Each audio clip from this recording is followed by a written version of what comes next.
গল্পের শুরুতেই আমরা নিত্যা নামের একটা মেয়েকে দেখি, যার গাড়ি মাঝ রাস্তায় খারাপ হয়ে যায় আর সে এদিক ওদিক সাহায্যের জন্য লোক খুঁজতে থাকে। কিন্তু এরপরই আমরা বিজয় গোবিন্দ নামের একজন ছেলেকে দেখতে পাই আর সে নিত্যাকে বলে যে সে নিত্যাকে হেল্প করতে পারবে, কিন্তু নিত্যাকে তাকে একটা মদের বোতল দিতে হবে। আর নিত্যার বাবার একটা মদের বোতল তার গাড়ির ডিক্কিতে ছিল আর নিত্যা সেটাই গোবিন্দকে দিয়ে দেয়। আর মদ খেয়ে গোবিন্দ নেশায় নিজের দুঃখের কাহিনী নিত্যাকে বলতে শুরু করে।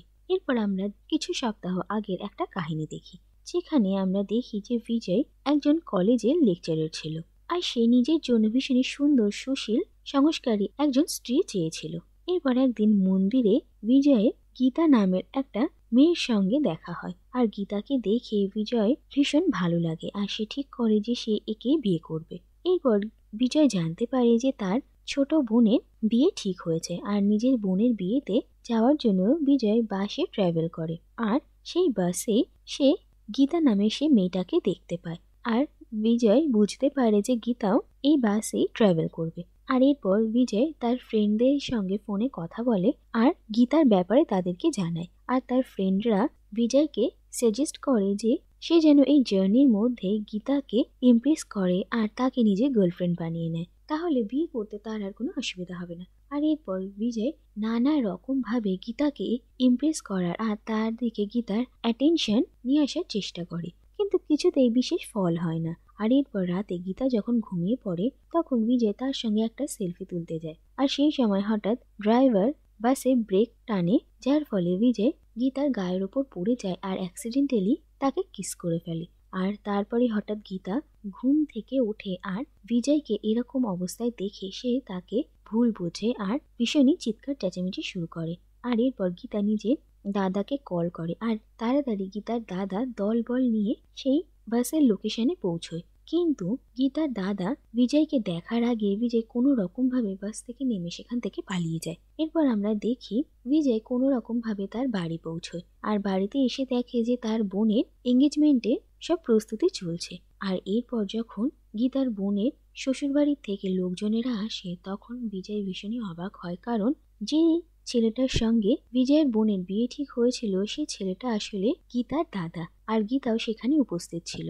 এরপর গীতা আর বিজয় একে অপরকে দেখে, কিন্তু গীতা বিজয়ের বিষয়ে কাউকে কিছু জানায় না, কারণ সে বিজয়ের ভুলের শাস্তি তার ছোট বোনকে দিতে চায় না। কিন্তু সে বিজয়কে স্পষ্ট জানিয়ে দেয় যেন বিজয় তার কাছ থেকে দূরে দূরে থাকে। অন্যদিকে দেখা যায় যে বিজয়ের বোন আর গীতার দাদার এঙ্গেজমেন্ট ভালোভাবে হয়ে যায় আর এরপর দুই পরিবার বিয়ের প্রস্তুতি নিচ্ছিল আর বিজয় আর গীতা দুজনকেই বিয়ের অনেক রকম দায়িত্ব দেওয়া হয়। আসলে কাজের সূত্রে বিজয় আর গীতা দুজনেই হায়দ্রাবাদে থাকতো, তাই তাদের দুজনকে একসঙ্গে কাজ করতে হয়। অন্যদিকে গীতা বিজয়কে একদমই পছন্দ করতো না, তাকে সে অনেক ভুল বুঝেছিল। তবুও নিজের পরিবারের কথা ভেবে গীতা বিজয়ের সঙ্গে কাজ করতে রাজি হয়, কিন্তু সে বিজয়কে স্পষ্ট জানিয়ে দেয় যেন বিজয় তার সঙ্গে কোনো রকমের অসভ্যতামি করার চেষ্টা না করে, তাহলে সে তার দাদাকে সবকিছু বলে দেবে। আর এরপর দেখা যায় বিজয় আর গীতা একসঙ্গে অনেক কাজকর্ম করে আর বিজয় গীতার থেকে ভয়ে ভয়ে একটু দূরে দূরেই থাকতো আর গীতা বিজয়কে তার অসভ্যতার জন্য মাঝে মাঝে টোন কাটতো। অন্যদিকে আমরা দেখি যে বিজয়ের একজন স্টুডেন্ট তাকে পছন্দ করত আর সে বারবার বিজয়কে নিজের ভালোবাসার কথা জানালেও বিজয় তাকে রিজেক্ট করে।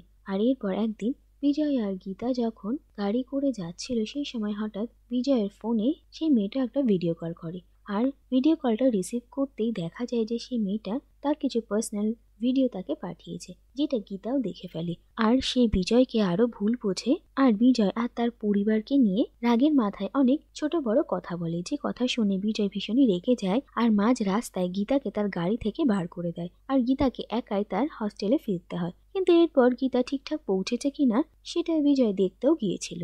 এরপর একদিন গীতা একজনকে তার দাদার বিয়ের কার্ড দিতে যায় আর সেখানে এসে বিজয় সেই স্টুডেন্টকে দেখতে পায় আর সেই স্টুডেন্টের মাকে গীতা সব কথা খুলে বলে আর সেই মহিলা গীতাকে জানান যে তিনি এসব বিষয়ে সব কথা জানেন। আসলে যেদিন এসব কিছু হয়েছিল সেদিন রাতেই বিজয় তাদের বাড়ি আসে আর তাকে সব কথা বলে, এমনকি তার মেয়েকেও বিজয় ভালোভাবে বোঝায়। আর সেই মহিলার কাছ থেকে গীতা এটাও জানতে পারে যে বিজয় তাদেরকে বলেছে যে সে গীতা নামের অন্য একটা মেয়েকে ভালোবাসে। আর এই কথা শুনে গীতা ভীষণই অবাক হয় আর বিজয়কে সে যে এতদিন ভুল বুঝে এসেছে সে সেটাও বুঝতে পারে। আর বিজয় সম্পর্কে সব ভুল ধারণা তার মন থেকে মুছেও যায়। অন্যদিকে গীতার সঙ্গে কোন ছেলেটা খারাপ ব্যবহার করেছে সেই ছেলেটাকে খুঁজে বের করার জন্য গীতার দাদা হায়দ্রাবাদে আসে।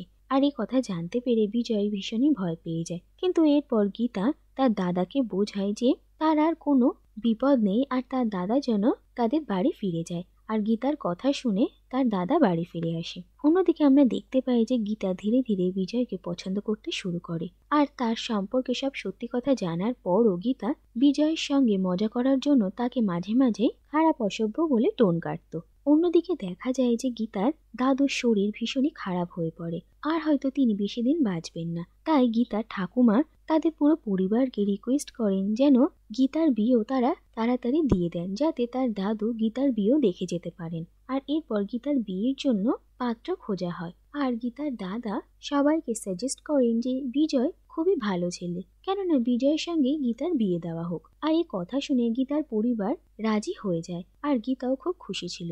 কিন্তু বিজয় যখন এ কথা জানতে পারে তখন সে গীতার সঙ্গে আলাদাভাবে কথা বলে আর সে গীতাকে জানায় যে সে হয়তো গীতার জন্য উপযুক্ত নয়, আর যদি তাদের বিয়ে হয় তাহলে সারা জীবন তারা একে অপরের সঙ্গে ঝগড়া করে কাটাবে। আর গীতার সেই ছেলেকে বিয়ে করা উচিত যাকে সে পছন্দ করে। নিজের ফ্যামিলির প্রেসারে তার বিজয়কে বিয়ে করা ঠিক হবে না, কারণ সে তো বিজয়কে পছন্দই করে না। আর এই কথা বলে বিজয় গীতার সঙ্গে নিজের বিয়েটা ভেঙে ফেলে আর গীতার ভীষণ খারাপ লাগে। এরপর যখন গীতার পরিবার এই বিষয়ে জানতে পারে যে বিজয় এই বিয়েটা করতে রাজি নয়, তখন তারা গীতার জন্য অন্য পাত্র খুঁজতে শুরু করে আর একটা ভালো পাত্র তারা পেয়েও যায়। অন্যদিকে বিজয় জানতে পারে যে গীতার দাদাই বিজয় আর গীতার বিয়ের প্রস্তাব সবাইকে দিয়েছিল। আর বিজয় মনে করে যে গীতার দাদা তাকে অনেক ভালো ছেলে মনে করে, তাকে অনেক বিশ্বাস করে। কিন্তু গীতা আর বিজয়ের মধ্যে যে ভুল বোঝাবুঝি আছে সে কথা তো তিনি জানেনই না। আর তার বোনের সঙ্গে অসভ্যতা করার জন্য তিনি যে ছেলেটাকে খুঁজে বেড়াচ্ছেন সেটা আসলে বিজয়।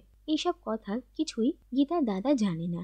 আর নিজের বোনের সাথে তার বিয়ে হওয়ার আগে বিজয় ঠিক করে যে সে গীতার দাদাকে সব সত্যি কথা জানিয়ে দেবে। আর এরপর বিজয় যখন গীতার দাদাকে সব কথা খুলে বলে তখন গীতার দাদা বিজয়কে জানায় যে গীতা এই সব কথা তাকে আগেই বলেছে। আর বিজয়কে সে যে ভুল বুঝেছে সেটাও গীতা বুঝতে পেরেছে। আর সেটা বোঝার পর থেকে গীতা বিজয়কে ধীরে ধীরে পছন্দ করতে শুরু করে আর তাকে ভালোবেসে ফেলে। আর গীতার মনের কথা বুঝতে পেরেই গীতার দাদা গীতা আর বিজয়ের বিয়ের প্রস্তাব তাদের পরিবারকে দিয়েছিল। কিন্তু বিজয় তো এই বিয়েটা করতে রাজি হয়নি আর গীতার বিয়ে অন্য একজনের সঙ্গে ঠিক হয়ে গেছে।